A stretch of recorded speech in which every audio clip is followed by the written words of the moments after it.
maintain your kitchen or your organization and good, happy workplace culture, I think the most important thing that people need to understand is you can't have a mutiny on your hands. Everyone needs to be working towards the same goal. If you allow that to happen and you allow that to fester amongst the team and you do nothing of it, but you know it's happening, you have to understand that there's many people on the team that don't want that to happen and are waiting for you to come in as the leader to basically address it. And when you don't address it, what you'll start to create is a lack of confidence from your subordinates looking up at you. By that, they just may start looking at the person that's creating the drama as the new leader in the kitchen, regardless of their rank or title.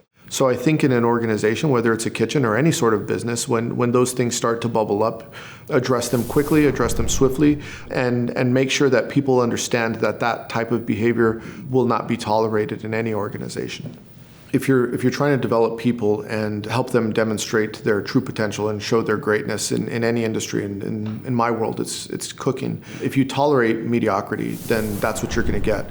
But if you hold people accountable and they understand that it won't be tolerated and that you expect the best of them, then they start to give you their best. And it's harder for them initially, but the rewards are much greater than taking the path of least resistance. The only path to glory in any industry, whether it's cooking or if it's fighting in the ring or running a Fortune 500 company, it's the hero's path. It's the hero's journey. It's the harder way. And yes, it's not for everybody. If it was easy, everyone would do it. But by choosing the harder path, that's where the true success lies.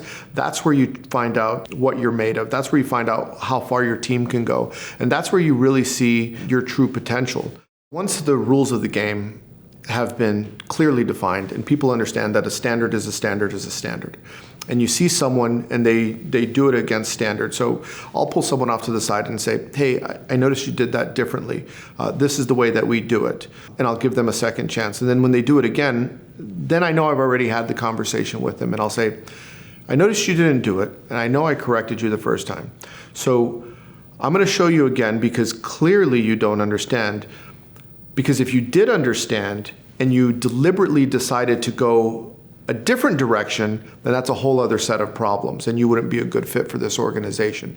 I've never worked in an environment where politics on some level don't exist, so someone has to understand that regardless if you agree with it or you disagree, it's part of the game, and it's part of the game that's being played. And we like to use the example, if you're not playing the game because you don't like it, you're not even in the game. It's really important when you start to see these divisions and this divisiveness start to come in place in terms of the politics of a business, that you recognize, like, which side am I going to be on?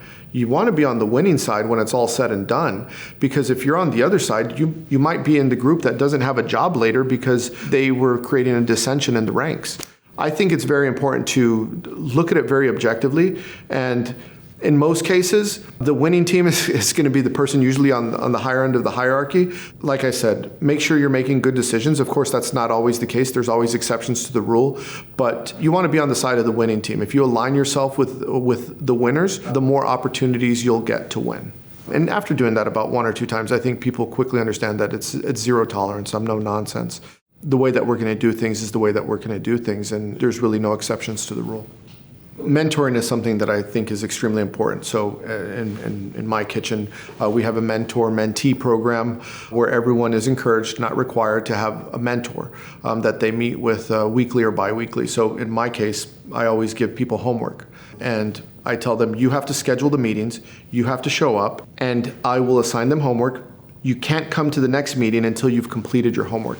And my homework is random. It's not always cooking related. It may be you need to read a certain book, or you need to watch a certain documentary, or you need to do some strange practice like what I like to call no therapy, where you get told no a couple of times to kind of build your confidence up, your confidence with rejection.